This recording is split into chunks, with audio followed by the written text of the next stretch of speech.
Hello everyone, so today I will be talking about different sleep medications. For me, sleep pharmacology is a very personal area because I'm both an insomniac and someone who studies neuroscience academically.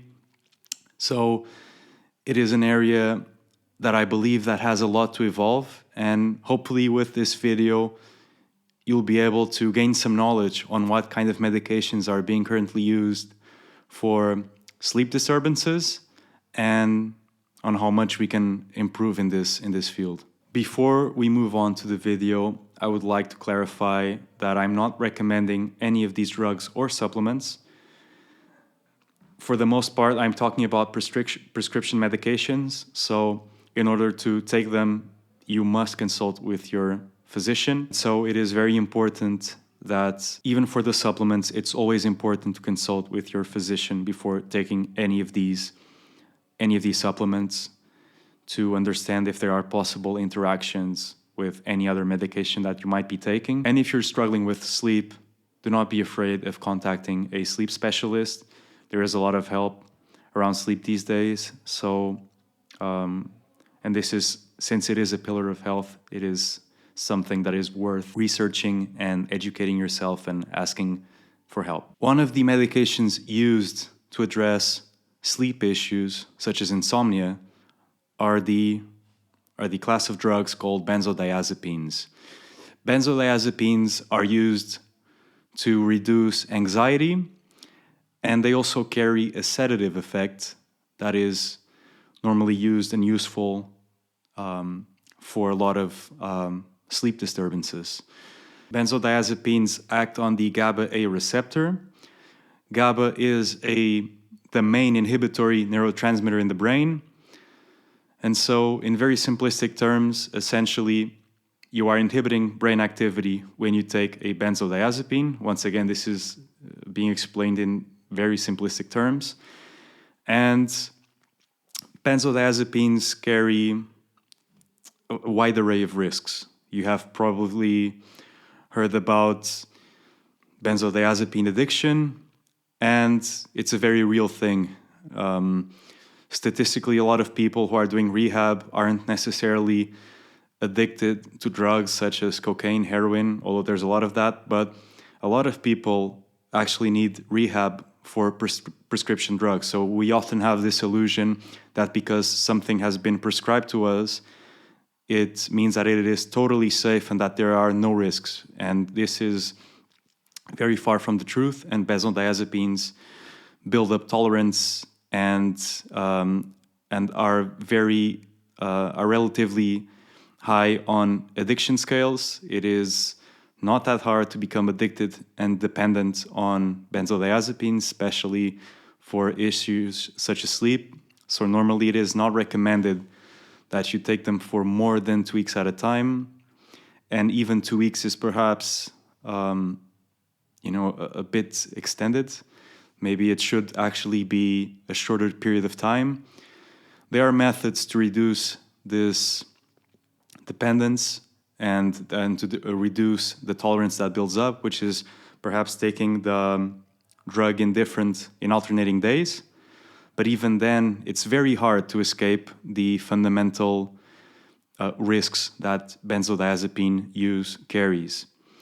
Another issue with benzodiazepine drugs, and this is also common for a lot of the sleep medications that are being used, is that they aren't actually promoting sleep, they are promoting sedation. And these are two very different things, because sleep is a sequential process that follows well-defined patterns of brain activity, and sedation is something else. And so normally we confuse both of them.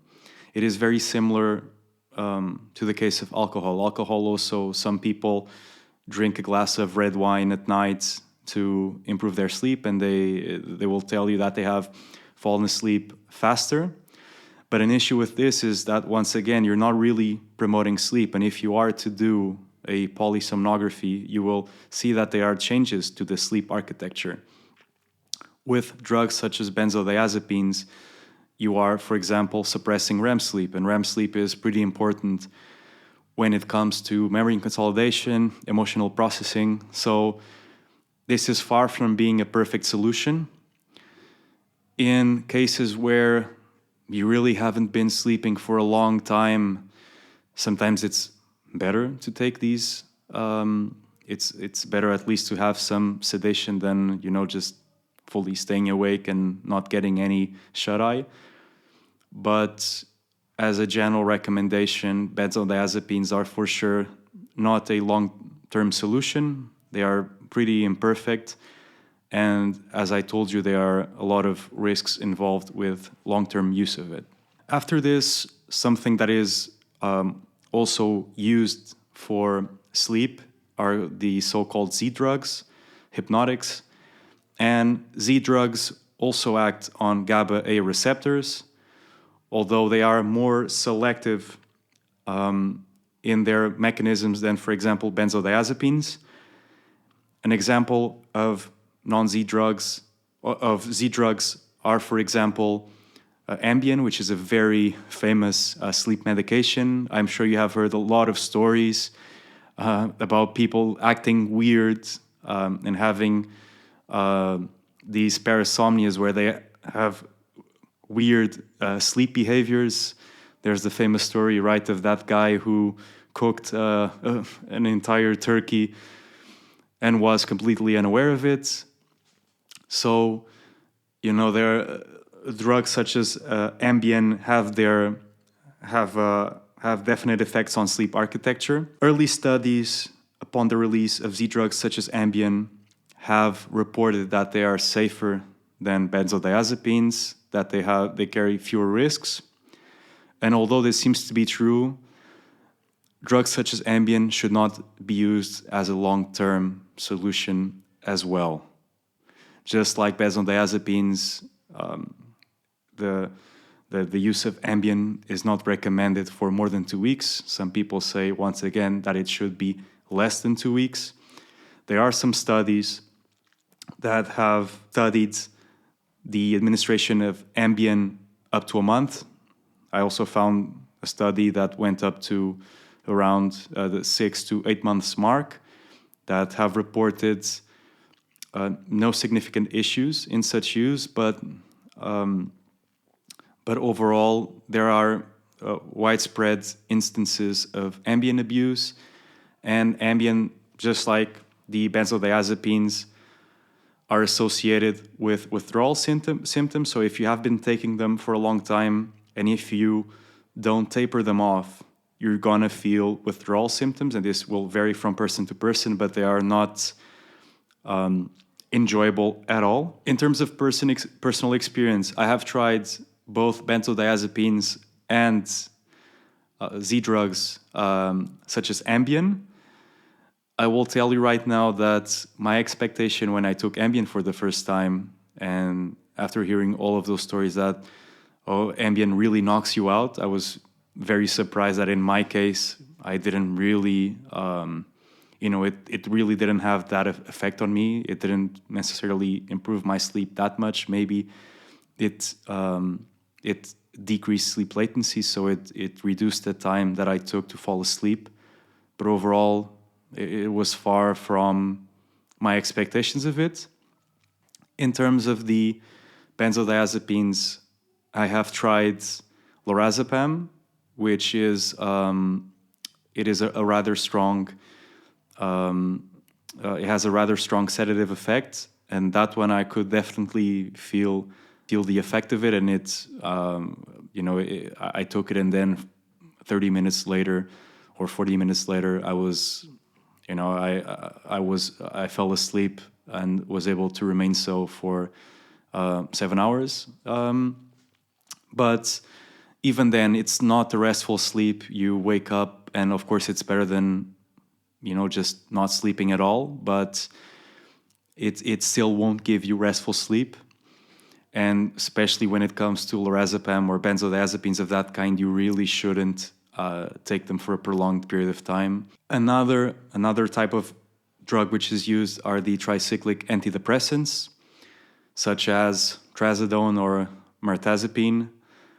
And these drugs are antagonists of the 5-HTA receptor, serotonin receptor, and several studies have pointed to some beneficial effects on sleep. Once again, most of these drugs will cause REM suppression, which is not desirable at all.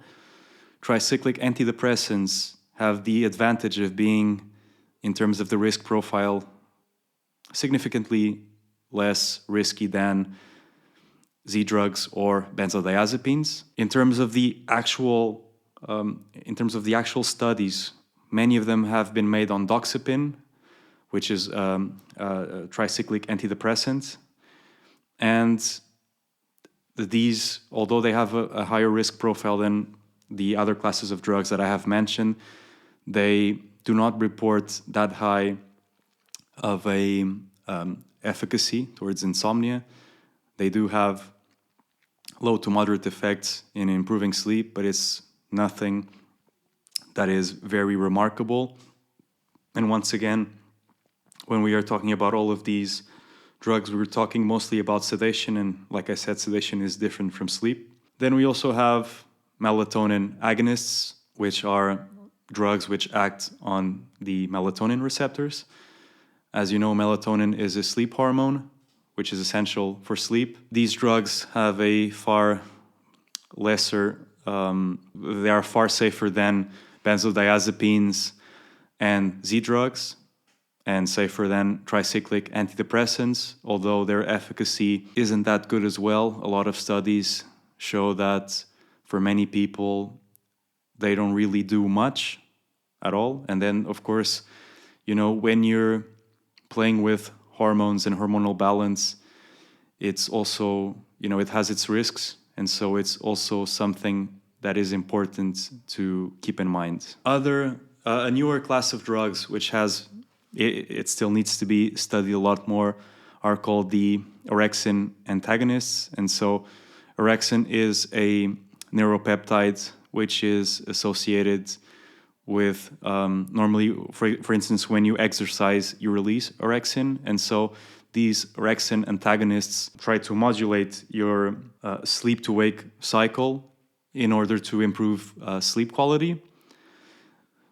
As far as we know from the research, and there needs to be a lot more research to be done from this, is that they seem to be safer than the drugs that I've mentioned before, and they also seem to be, they don't seem to have as much of the tolerance and dependence risks. In terms of their efficacy, it is still hard to assess. In the case for insomnia, the results aren't wonderful. I mean, they do not blow you away. So they might be an alternative. They are also far more expensive to buy, at least where I live, than the other drugs that I have mentioned. And so this is something that also could be, it could be a new strategy for the future, that maybe if we do more studies on it, we can see that it actually has a better efficacy profile than the other drugs that I've mentioned. But we still don't have sufficient data in order for me to conclude that it is, a solid solution. Other than this, we also have the case of atypical antipsychotics. The name sounds scary, but antipsychotics, atypical antipsychotics, alongside their impact on dopamine receptors, such as the receptor D2, they also have interactions with the serotonin systems. So atypical antipsychotics are different than the first generation antipsychotics. An example of drugs which belong to this class are, for instance, Seroquel. This is the commercial name for quetiapine. And you also have risperidone. And the data here, it's not very promising. These drugs, although they seem to have some effect on sleep architecture and in improving sleep, the results are not significant enough. And in some cases, There is even there are instances where there is an increase in sleep disturbance. So for some people, it might actually do the opposite. It might make your sleep even worse. It is important to mention that with the case of antipsychotics, even at low doses, because, for insomnia, we are talking about the administration of low doses of these antipsychotic medications. But even for those low doses, there are associated metabolic effects, which aren't very nice, such as increased in blood glucose levels, associated weight gain, and insulin resistance. So there are these effects which cannot be neglected. So even antipsychotics do not seem to be this sleep panacea. They are increasingly being more used to deal with insomnia, because clearly, and this has been known for some time, that benzodiazepines they have a risk profile that a lot of times does not justify their application, and so doctors will prefer to use drugs such as tricyclic antidepressants or atypical antipsychotics to handle these sleep disturbances. In terms of the supplements that are available in the market that could improve your sleep, supplements themselves are normally seen as being safer than any of these drugs that I've been discussing. And as a general guideline, that is true, although even for supplements, it is always important to consult your doctor, physician, before you take any of these supplements. But the data shows that there is some benefit to some forms of magnesium, such as magnesium biglycinate and threonate. Not all magnesium is useful. For instance, if we're talking about forms of magnesium do not pass the blood-brain barrier. So it's important if you are supplementing with magnesium for sleep, to pay attention to which kind of magnesium you're actually taking. Other supplements which can be useful are, for example, L-theanine. L-theanine is an amino acid present in green tea, and it can be helpful. Some people have also, and there are a few studies on this, so it's, the data isn't there yet to make it an actual strong candidate for sleep therapy. But the supplement that I'm talking about is ashwagandha. Ashwagandha seems to also have some effects that could potentially be helpful to sleep. Part of this might just be with the stress-reducing effect that, isn't necessarily specific to its...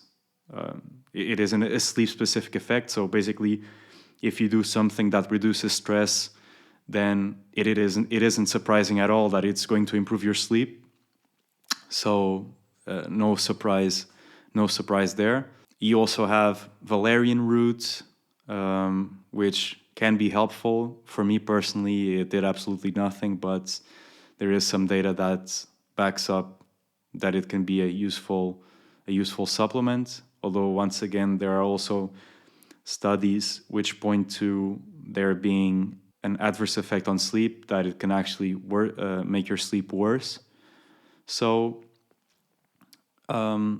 overall, I think my message with this video is that sleep pharmacology is still in its infancy, that there is a lot to research and develop, that a lot of the drugs that we are using, they promote sedation and not sleep.